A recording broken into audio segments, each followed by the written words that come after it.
I'm glad, by the way, this ended up being a best of 3, so I didn't look like an asshat for going out of my way to message players and be like, yo, I'm pretty sure it's a best of 3. I know what I'm talking about. I didn't do it like that, but I did say, like, I'm pretty sure it's a best of 3, guys. Are you sure? And they both said, no, I think we just done. So we are, I'm just going to cut the VOD here. Game number 2 underway in this best of 3 for the quarterfinals of the Starbow Cup number 7 for ESL. I'm Rifkin, you're watching Base Trade TV, and spawning in the lower right corner of the map, he's yellow, he's KratisTos. Can he bring it back? He's down 1 in the series. It's KratisTos. KratisTos. I just feel like I like you need to grit your teeth and never ungrit them while you say that name, like KratisTos. His opponent in the upper left from Glen EST, it is LuckyGnom, who's ahead at the moment, 1-0 in the series. So just a small update again, if you're watching the VODs, there's some small confusion as to whether this was a best of 1 or best of 3, and I guess the bottom line of it came down to that the website was incorrect and was not actually accurate for this for some reason. So they did fix it. We are continuing with the best of 3s, and we're in the quarterfinals still.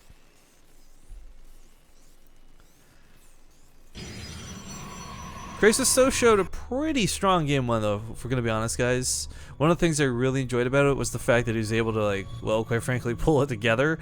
Get some good fights in there. The problem was I think he just was out-macroed by LuckyGnom in a big way. Oh, please do. Sorry, responding to chat there. We're working on a new emoticon, and, well, I shouldn't say we. Haruna's doing all the heavy lifting, but big shout out to her, and thank you for the assistance. Hopefully there'll be something really cool in recent days for Base Trade TV for you guys to look at on Twitch. But LuckyGnom, the one big thing that he's been able to do is hold off. Like, it's weird to consider, because, you know, simply saying, like, oh, he's able to defend, like, that just sounds like such a dumb thing. That's like, you know, your welcome to StarCraft 101 statement from regular StarCraft 2. But the thing with Starbow is whether it just, the game makes people go fully retarded, or if it's just a different dynamic. Like, you don't see things like wall-offs, you don't see a lot of defenses put down, but LuckyGnom's been putting down turret rings, spider mines, siege tanks. He's had it on lockdown every single game we've cast him so far today. For KratisTos, it's definitely, I feel like, on him to put on a little bit of, not more pressure per se, but better pressure, because the damage he gets done isn't necessarily worth, like, giving, not units away. Like, you can lose Dragoons all day, that's not a problem, but he lets LuckyGnom get control of the map, throw down a ton of spider mines in game number 1, and slowly inch his way across with siege tanks and EMPs.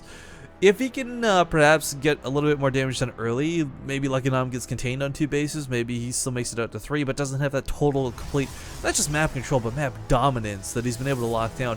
Not just in this particular series, but every game we've cast of him so far today. But that's not exactly the easiest thing in the world to do, of course. You do have that really nice early game pressure advantage. The range bonus plus the strength of Dragoons really makes them potent early on. But beyond that, it gets a little bit harder for Protoss players to get past that sort of tier 2 area and, like, get to tier 3. But if you can get to Arbiters, you can certainly take good fights. And we saw that in game number 1. But enough about game number 1. This SCV here, I'm a little bit curious what he's planning to do. This could just be for another scout, as that's something LuckyGnom has done. Hidden SCVs to go scout again. But I would love, honestly, I would love to see a proxy Stargate come out. It is not a common thing, but it would be really cool to see, especially when you're up 1 in a series. Huh, LuckyGnom? You feel like being a badass?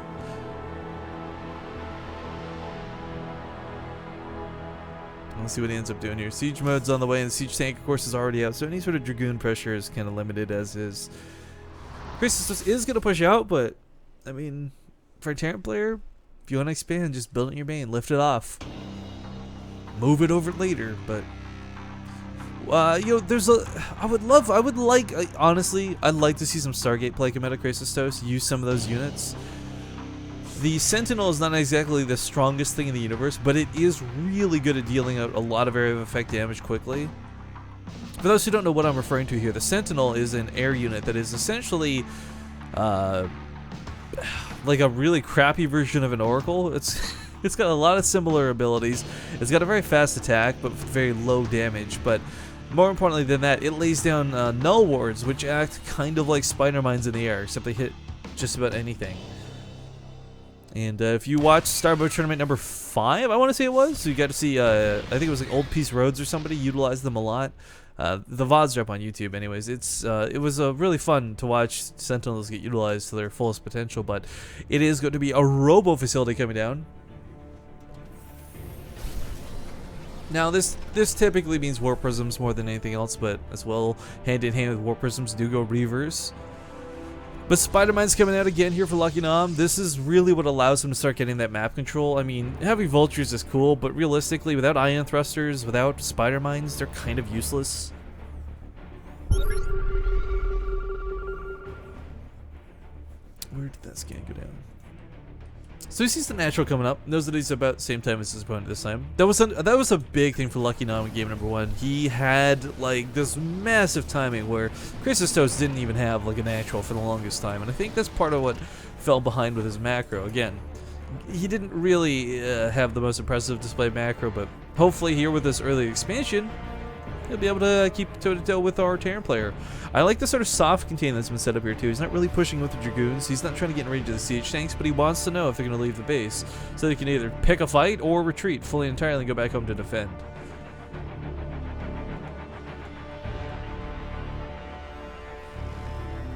But bunker coming down on the front lines, a spider mine or two being thrown down as well. The biggest thing is that spider mines do, of course, like if the Dragoons have to stop and shoot a spider mine and waste a whole volley on that, that allows your tanks to get that extra shot off. It allows your Marines to push forward a little bit stronger, a little bit harder, but Ion Thrusters on the way too. This will allow him to start maneuvering around the map a little bit. I think it increases Vulture movement speed to like 5 or something. Like again, it's faster than Speedlings, and Speedlings move at 4.25, so it is quite the boost there. But War Prism comes out here out of the Robo facility. It's so hard to use Warp Prisms against a Terran player who actually puts down turret rings. You really, especially in regular StarCraft 2, you rarely see that really dedicated heavy level of defense. But a couple Zealots, maybe a Dragoon added into this too wouldn't be too bad if he decides to try and get in past siege tanks early on. But as we see, LuckyGnom is setting up a siege tank around his command center, defensively set up so he doesn't have to deal with drops. He knows they're coming. Warp Prisms are kind of how do I phrase it? They're kind of like oracles, right? In regular StarCraft, where at some point they're going to be in the game in TVP. You can predict that coming most of the time, so that's why LuckyGnom's always defended and ready for this. Vultures will try and go around the outside of the map after laying some spider mines down to get a bit of control on these bases, and there's actually not a lot in terms of defense at the moment. So with their very speedy Ion Thrusters at 5.23 movement speed, can certainly swing on in and pick off a couple of probe kills. See if he decides to do that. Looks like he will try and set something like that up. Looks like he has got one spider mine left on these vultures. Gonna run right past the Dragoons. Again, they are so quick. Don't fight. Go for the probe line, man. There we go. Now starting to pick up some of the probes. Wow, he's actually going to be afforded to get quite a few kills here. It looks like KratisTos says, alright, I'm going to take this opportunity to try and push, but there's siege tanks, there's a bunker, there's SCVs repairing, this is not going to work. Back at home, you know what, this... Monster kill! So many workers killed so far, and they're not going to be cleaned up anytime soon. These vultures with almost no health. Those like scumbag Dragoons that had left the base should have really just stayed at home to clean this up. This has cost him his entire mineral line, not just in kills. I mean, it wasn't entirely killed. He did retreat most of them to the natural, but did unfortunately mean that he had to lose a lot of mining while this is going on. Now, it looks like a War Prism did manage to get a couple Zealots towards the main, but there's a Siege Tank waiting, so damage again going to be kind of limited. Siege Tank spawning has got that really cool moving shot capability now. And it looks like SCV's on the stack. Might have almost gotten friendly fire down, but not quite. So the aggression for KratisTos has put at an end. Resources lost here in the bottom right are not looking too fantastic for a Protoss player. But no one's really on base number 3 yet. They're both still playing off a 2-base economy. The difference is KratisTos, of course, has about half the workers of LuckyGnom, which kind of sucks, guys. But again, you get more income out of these mineral shards, and you actually get... There's I don't know the numbers on it. Someone was talking about the math on it. I didn't know this was a thing to quite the degree that it is, but you really get less and less benefit from having more and more workers on mineral patches. So you really need to expand rather than having like 70 workers on 3 bases.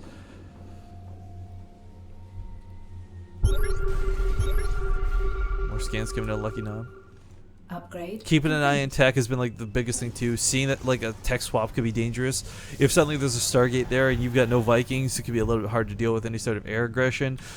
Goliath, they've got their place, but they're not exactly the end-all, be-all anti-air units. Spider-Mines look like they will be picked off before they can arm, so Dragoons just kind of meandering back.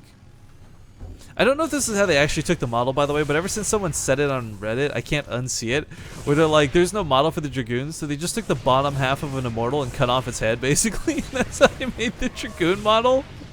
So I don't know if that's legit or not, but I can't unsee it now that I've seen it, and hopefully I've ruined it for all of you guys too.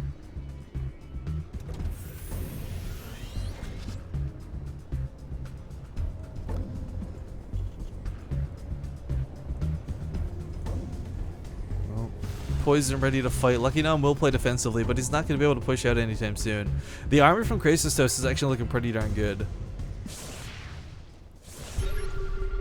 I did, of course, want to transfer these SCVs. Got to pull them back. Almost loses them, but now they're on the repair. Front line's getting poked out once again, but it's mostly just vultures. Going to try and actually carry some of them across the map, go for more harass behind the army of KratisTos. Orbital is burning currently. Does need to get some repairs off on this. Scumbag Terran buildings always catching fire. You know, Terran, when we're not busy friendly firing each other, we're busy burning to death. One tank and 2 vultures is not going to be enough for this. There's actually quite a nice little elevator force that's been set up here. I don't know if you can really do this without the addition of that warp tech to really solidify this, or another drop off here, but looks like this will be cleaned up. Siege tanks and siege mode now have been repositioned in a good way. I thought that KratisTos would try and push to the front with this, and looks like he finally is, but he had so many spider mines to chew through. Takes out a couple of the tanks, but some more spider mines get detonated on the Dragoons. This is going to cost him a little bit more too, but it's only that's just a small handful of Dragoons. I don't know if he can push into 4 siege tanks and a full bunker is the problem. And I think he realizes this too and decides to back up. Now that dropship is heading over towards the main. Again, he already got a lot of worker kills so far this game. KratisTos hasn't even fully recovered from that, is the really scary thing to consider as well.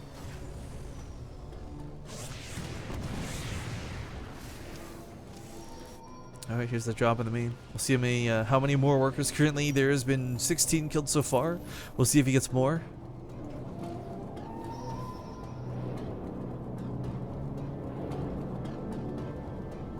We got some fun facts being dropped on us on here in chat by Chili Gonzalo.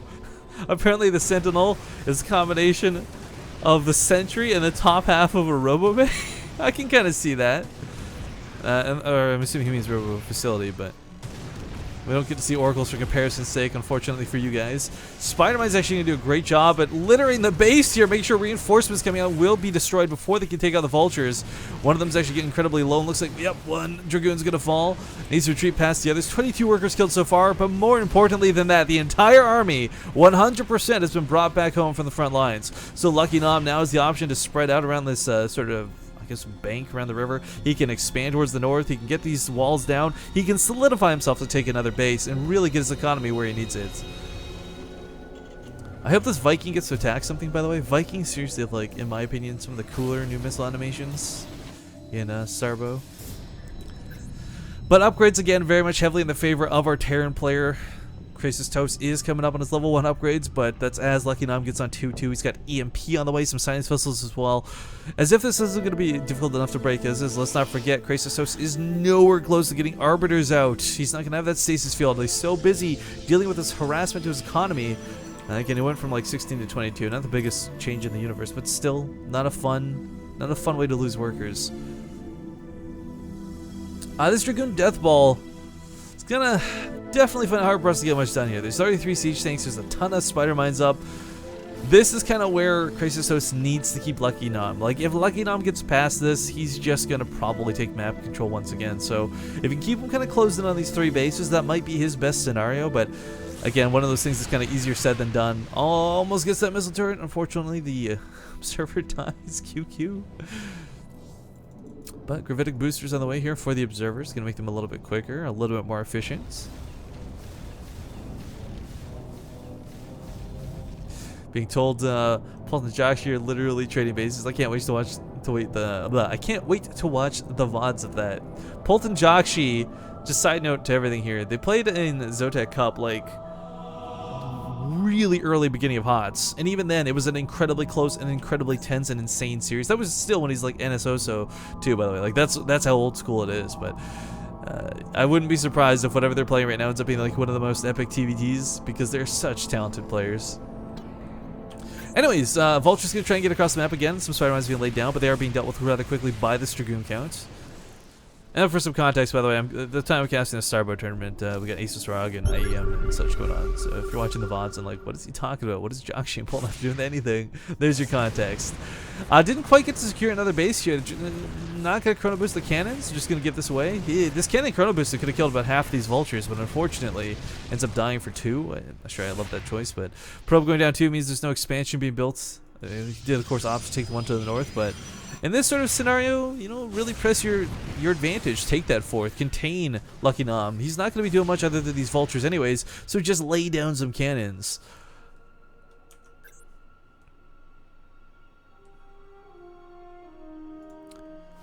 But slowly and surely, LuckyGnom's getting the Spider-Mines down. He's starting to get that little bit of map control. He needs to just start inching out of his base. Once he's maxed out, which, by the way, supply count is such an insane difference right now. But once he's maxed out, he'll probably start looking to press his advantage a little bit. One thing LuckyGnom's had going for him is his production is fantastic. He's got plenty of reactors. He's got tons of factories. Now that we got EMPs available, he's going to be fine to replace any army he actually loses here. And let's not forget, with the new Terran changes to the Orbital Command Center, you can overcharge to kind of chrono boost out units as well. There's just so many vultures, by the way, and most of them do have 3 Spider-Mines apiece. I thought he was going to try and really start pressing into the base of KratisTos, but I think he's just looking to expand once again. That or just long-distance mine with SCVs, which would make no sense. But kind of like a very, very slow game of chess. These guys are, of course, thinking about their moves, and they can't just kind of push forward willy-nilly. So I like that he's setting up the drop. This may draw the attention of KratisTos' army to come back towards the natural, and if he does, again, that's more ground given up, allowing LuckyGnom to push forward. But finding some Dragoons in the middle of the map will allow him to get some kills. Not quite, never mind. One Dragoon barely lives. Vulture grenades are kind of useless, I guess, against Dragoons, as it would appear. Gonna cost him a good chunk of his mineral line, though, up to 37 workers killed, and a big fight being forced here in the middle of the map. Dragoons coming from multiple angles, but again, Dragoons purely alone won't cut it. That War Prism had 4 zealots in it. That was meant to go on top of the tanks, but unfortunately did die before it could get anything done. And the biggest thing to that fight, if you guys didn't catch it, were these nerve jammers. Again, they don't stop damage, but they reduce damage by like 75% to any units that's standing inside of them. So the Dragoons were really not getting that much done, and these vultures. Oh man, these vultures cleaned the clock of this base. 41 workers killed.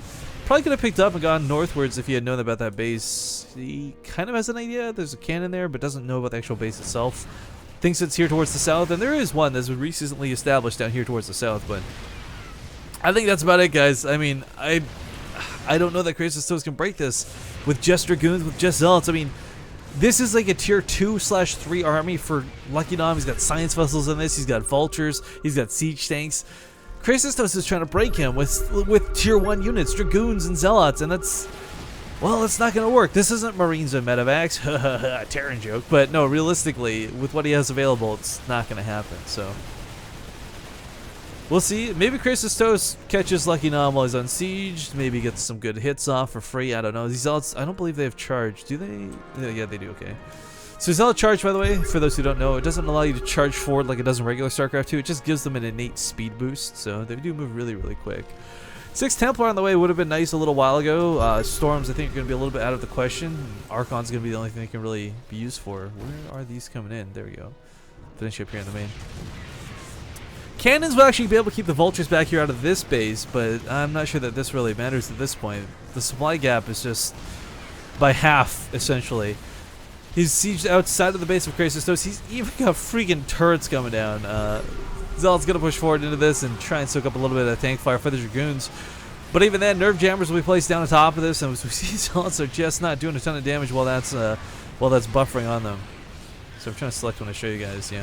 Jesus, that really kills the damage. Good game's going to be called, and this will send LuckyGnom to the semifinals. This time for actual. See, 2-0s, this best of 3.